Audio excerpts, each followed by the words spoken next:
At 78, Anthony Geary, the man who once defined daytime television, finally speaks.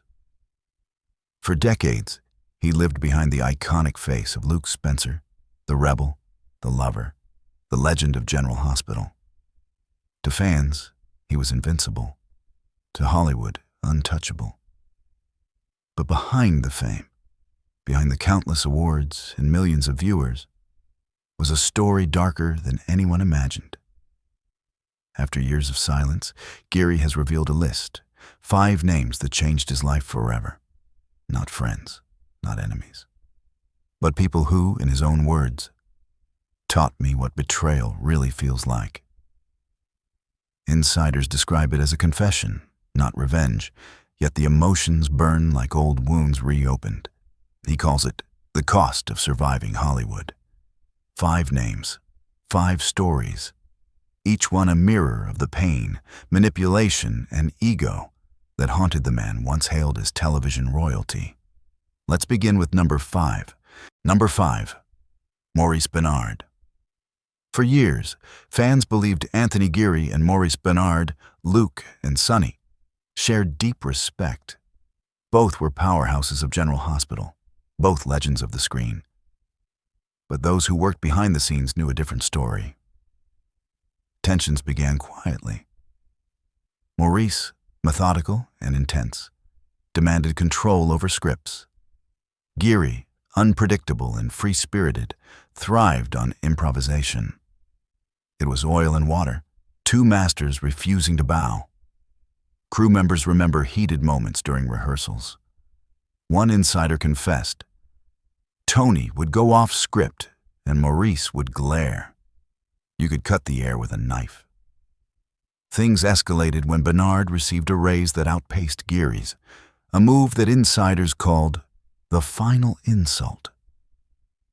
In one infamous moment, Geary reportedly slammed his script shut and walked off set, muttering, "Let the new king have his crown."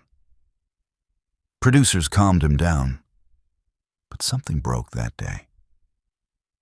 For Geary, it wasn't jealousy. It was betrayal.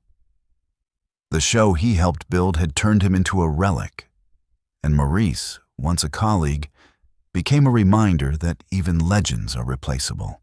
Number 4, Elizabeth Taylor. It was supposed to be a dream come true, acting alongside the Hollywood queen herself. In 1981, Elizabeth Taylor made a guest appearance on General Hospital, attending Luke and Laura's iconic wedding, the most watched event in soap opera history. But what the cameras didn't show was the silent battle behind the smiles. Taylor's arrival shifted everything. Security, lighting, camera schedules, all rewritten for her.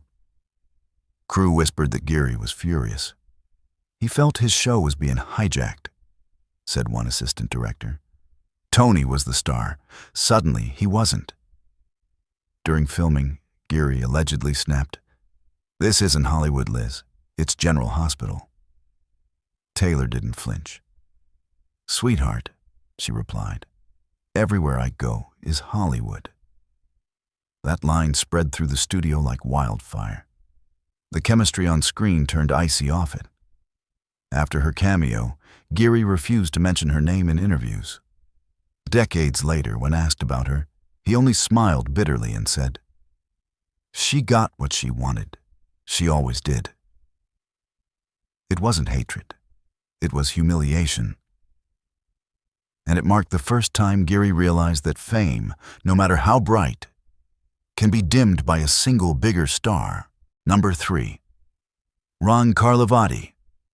If there's a villain in Anthony Geary's story, fans might point to Ron Carlivati, the head writer who dared to reinvent Luke Spencer. When Carlivati took over General Hospital, he promised fresh stories and modern twists. Instead, he delivered what Geary once called an insult to history. In 2014, Geary returned from hiatus to find his beloved character turned into a dark, fragmented version of himself. An abuser, a murderer, a man unrecognizable to decades of fans. Anthony was devastated. "I gave my life to Luke," he told a friend, "and they turned him into a monster." Insiders said the two clashed violently in meetings. "Tony screamed that Ron was killing the soul of the show," recalled a producer. Ron shot back that the audience was bored of nostalgia. The tension reached breaking point. During one rewrite, Geary reportedly tore up the script and walked out, saying, "When the words are garbage, the performance can't save it." Carlivati stood his ground. "It's evolution," he said. "Even Luke Spencer has to die someday." It wasn't just creative conflict, it was heartbreak. Because to Anthony Geary, Luke wasn't a role. He was a part of himself. And seeing him destroyed felt like watching his own legacy burn. Number 2. Jill Farren Phelps. For years, executive producer Jill Farren Phelps ruled General Hospital with an iron fist. To some, she was a visionary. To Geary, she was a tyrant. Their relationship began cordially. But as the show evolved, so did her control over casting, scripts, even tone. "Tony didn't take orders easily," said one longtime staff member. "He was an artist. Jill was a general." Their war exploded during contract negotiations. Geary wanted more creative freedom, longer breaks, and the right to approve storylines. Phelps refused. "No one is bigger than the show," she said. That quote haunted Geary for years. He once confided to a co-star, "She didn't want actors. She wanted soldiers." Things got uglier when she pushed for younger faces to attract new viewers. Insiders claimed she told ABC execs, "It's time to phase out Luke Spencer." The words reached Geary. He never forgave her. He left the show in 2015, a quiet exit after nearly 4 decades. But those close to him say it wasn't retirement. It was exile. "She broke his heart," said one producer. He didn't leave General Hospital. It left him. Number 1. Jeannie Francis. Luke and Laura, the most famous couple in soap opera history. Their wedding drew over 30 million viewers. Their faces graced magazine covers.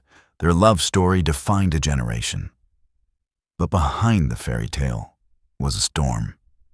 Jeannie Francis was young, innocent, and overwhelmed by fame. Geary, older and fiercely private, saw her as both a partner and a rival. At first, he protected her. Then, he began to resent her. When Laura became the focus, Tony changed, recalled a makeup artist. He thought the show was his. Suddenly, it was theirs. Rumors of tension spread fast. Geary reportedly refused to rehearse certain scenes, claiming, "Luke doesn't need Laura to be interesting."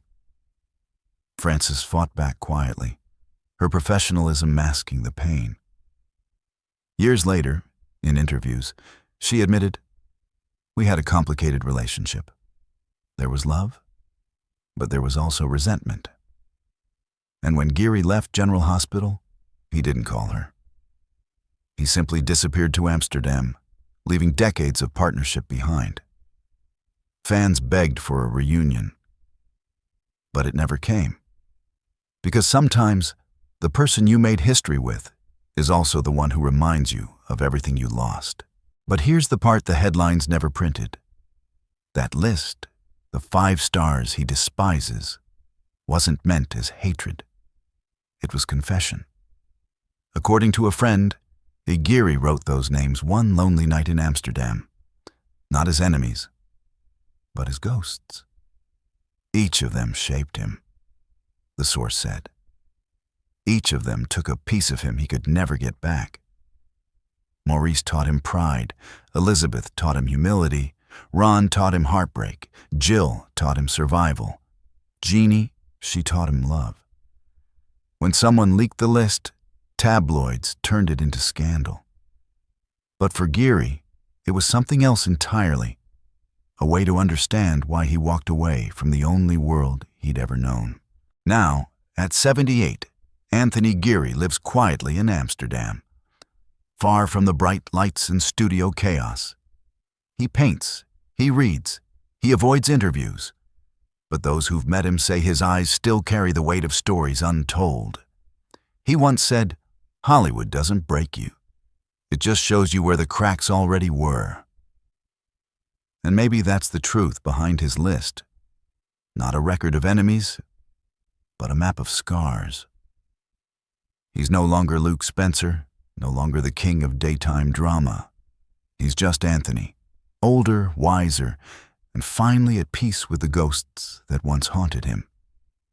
Because fame fades, awards gather dust. But the names you can't forget, those stay forever. And in the end, the man who made millions believe in love on screen learned the hardest lesson of all. Some stories never get a happy ending.